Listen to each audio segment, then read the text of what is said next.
Alright guys, I'm really excited about this last person. Some of you may know him, some of you may not. He is more Jewish than the other two comics we've had on the show. He is a pillar of this community. You may know him from Temple Ohabai Shalom. No one gives a Yom Kippur sermon like this motherfucker. Guys, give it up. Give it up for Rabbi Michael Danziger. Thank you, Jeremy. Thank you, all of you all. Great to be here. Round of applause for all the comedians so far. Jeremy just now reminded me that I learned earlier tonight you're not supposed to use cocaine on Yom Kippur. If anyone had said anything, I'm sure he would have done that.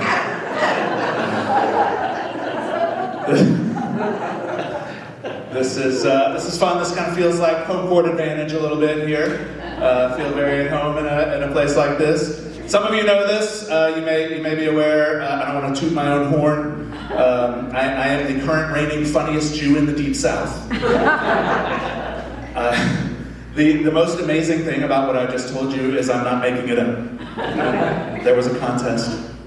They don't just hand out a title like that. You got to beat one or two other contestants. It has been huge for my career. Thinking about a tour with the funniest Jew from Antarctica. That'll work well. Huge. It has led to big things. When I first met an agent, the question was, what are we aiming for? Think big. Netflix specials, stadium tours, SNL. I said, I thought you said think big. I want the Madeline Parr Arts and Crafts Center. Dreams do come true. Keep moving forward. This is exciting. I'm glad we're all here tonight. I'm glad I'm here fulfilling that dream. All of us got here. We got here over all the speed bumps that are in town now. They're not called speed bumps. I shouldn't say that. They don't like to be called that anymore. I think that's an offensive name. They don't like to, if you notice, they all have different names now. In some neighborhoods, they are humps. I don't know on what planet humps is a better word to put on the signs. But it's the 21st century, we're not using the B word anymore. In this neighborhood and some others, there are speed cushions. That's a little bit of a stretch, I think. We're supposed to believe that somebody was driving and went over one. Did you feel something? Was that a cushion in the road? I would not like to sit on that person's furniture. That would be uncomfortable. It is great that we're here. Is anybody on a date tonight? I know most of you, but is anybody? I know some a long-time couples dating. Anybody else? Newer couples dating? Yes. That was very spirited. All right, I like that. I'm married several years now, and I'm so thrilled not to be dating. I date her, but dating was not really my thing. I was not good at it. When you're not good at it, you hear lots of reasons from people why we are not going to do it anymore. It's Michael, it's not you, it's me. I met someone else. You've made me want to be a lesbian. You're laughing. You'd be surprised how often. Though that's kind of a source of pride, to be honest. You know, a few months later, you see that person, you're bragging, I'm responsible for that. But you want to feel like you're making a difference in the world. You know? It's nice. My favorite reason, I think back about this, I heard it once or twice, my favorite, Michael, you're too nice.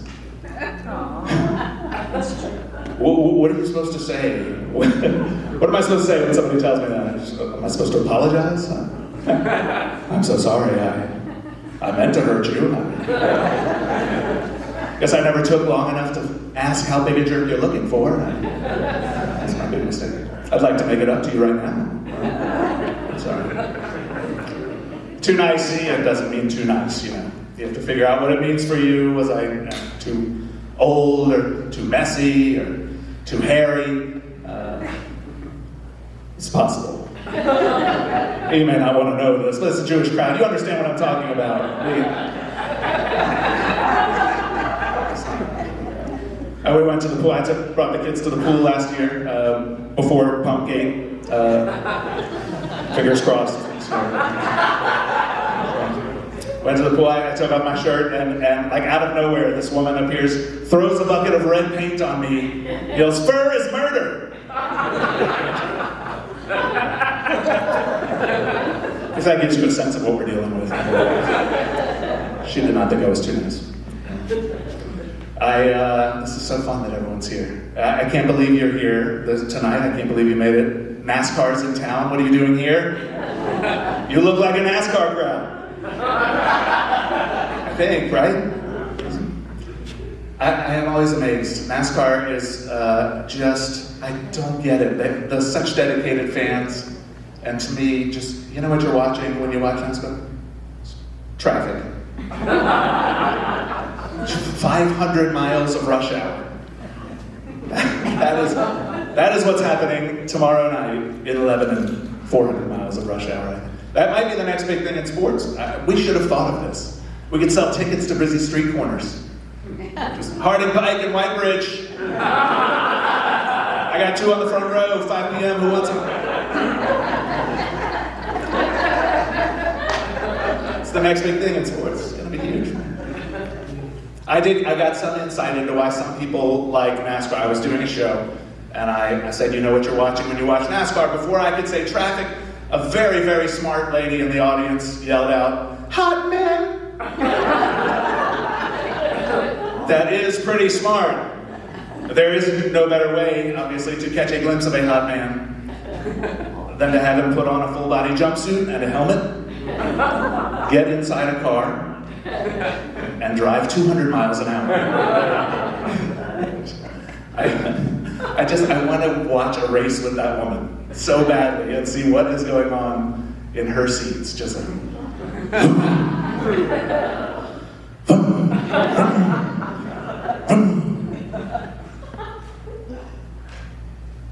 I think he was looking at me. Start your engines, everybody. That's it. I hope you all have had a really great time tonight. Many, many thanks to Jeremy for putting this together. Music City Laughs, all the comics, and for you for coming out, supporting my comedy. So glad you're here. Jeremy Pitzler,